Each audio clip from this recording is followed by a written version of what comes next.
And make no mistake, this president is a disgrace.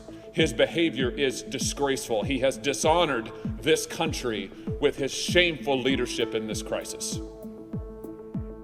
And it is time for him to resign.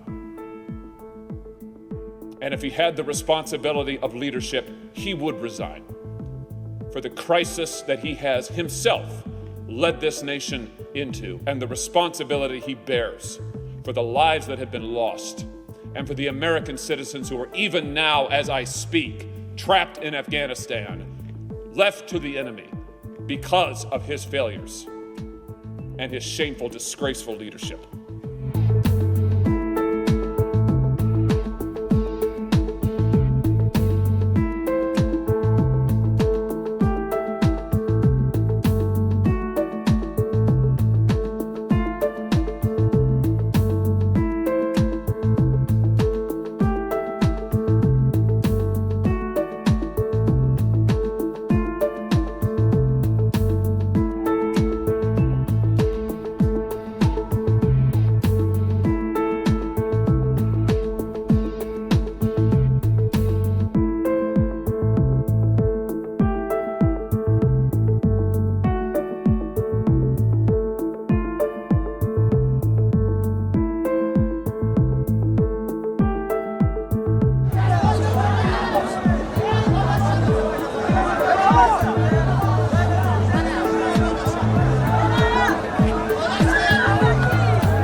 President Biden turned an orderly evacuation into a disaster.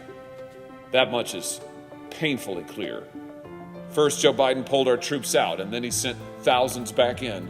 He failed to protect Americans still in the country. He failed to account for lethal American military equipment he left behind. He failed to anticipate worsening conditions on the ground. He failed in his judgment that the Afghan security forces would hold their own when our own intelligence estimates said they wouldn't.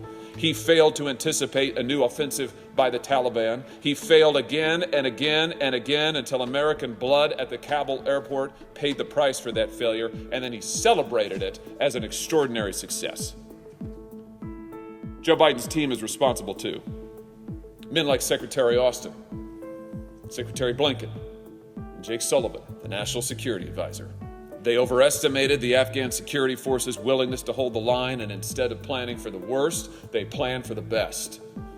Because of them, we have Americans stranded behind enemy lines, and over 100,000 Afghan refugees arriving now to this country at this 11th hour without vetting or precautions.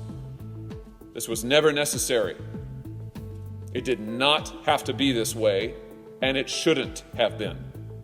Joe Biden is responsible for today's failure, and now there must be accountability. Instead, the president's team is even now coming to Capitol Hill and blaming others, shirking responsibility. It's cowardly. And I, for one, am not willing to look the other way. So let me be clear.